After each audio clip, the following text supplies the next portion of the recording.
Tom Fox, staff photographer file. Cowboys defensive end Randy Gregory, 94, is congratulated by teammates Tyrone Crawford, far left, DeMarcus Lawrence, center, and Maliek Collins, right, after his sack of Eagles quarterback Carson Wentz, 11, in the first quarter of a game hit it.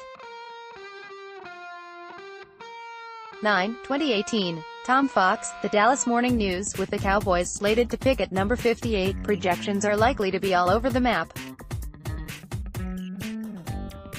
But there's one tried-and-true formula for predicting what Dallas will do, and it just happens to make the most sense for this team. I'll put it this way. After my first year on the Cowboys beat in 1987, the Cowboys drafted a defensive lineman, Danny Noonan, in the first round. This came after having drafted Kevin Brooks in the first round in '85 and Jim Jeffcoat in the first round in '83. The Cowboys were searching then, and if you look at the history, the search for pass rushers goes back to the very beginning. Bob Lilly was the first Cowboys draft pick in 1961. Could he get after the passer a little? Ask Miami's Bob Greasy. In the 70s, when the Cowboys torched the Houston Oilers and New York Giants in trades, they took Ed Too Tall Jones with the first overall pick in 1974, Randy White with the second overall pick in 1975. In such fashion, Super Bowl trips were sustained and America's team mythology was being built. After back-to-back Super Bowls in the 90s, when the Cowboys really didn't need anything other than a coach, owner Jerry Jones puffed out his chest about the selection of pass rusher Shawnte Carver, even saying that recently deposed head coach Jimmy Johnson had called to congratulate the team. Sign up for our free Cowboys newsletter. In 1998, when some believed Randy Moss could completely re-energize the Cowboys offense, the Cowboys went another direction. Naturally, it was defensive end Greg Ellis. At times, this team has even doubled up, taking DeMarcus Ware and Marcus Spears both in the first round in 2005. You can call Ware a linebacker, but he's still a 3 to 4 pass rusher. The bottom line is that 17 times the Cowboys' first selection has been an end-ar tackle looking to get after the quarterback.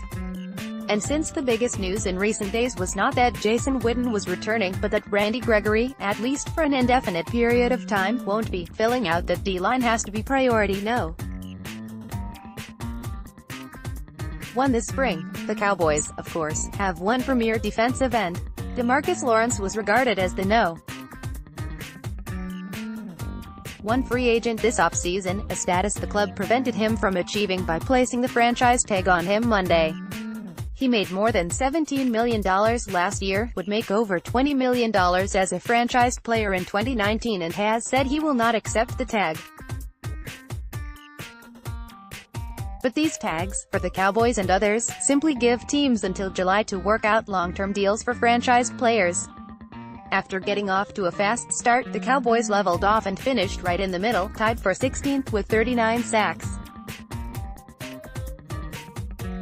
Lawrence produced 10.5 and Gregory added 6, so there's no one else that poses a considerable threat on this roster. Jones tried to put the most positive spin he could on Taco Charlton, the club's most recent first-round defensive lineman. Tom Landry told me don't ever complete judgment on a lineman until the 3rd year. You need that time, you need that experience, Jones said. He did add, ask me this question at the end of the year and I'll have a real positive answer for you. Charlton had 3 sacks as a rookie. He had 1 last season. Jones declined to even discuss David Irving, another suspended lineman who is basically viewed as an ex-Cowboy at this time, so that could mean Durance Armstrong starting at one end and another season of Tyrone Crawford, Maliek Collins and Antoine Woods alternating at the tackle spots. This would be a great time to still own a first-round pick given the depth of defensive linemen projected to go high in this draft. Ohio State's Nick Bosa, Kentucky's Josh Allen, Alabama's Quinn Williams and Michigan's Rashawn Gary all figure to go in the top 5 to 7 picks, and, depending upon which mock drafts you're examining, there could be 11 or 12 defensive linemen taken in the first round.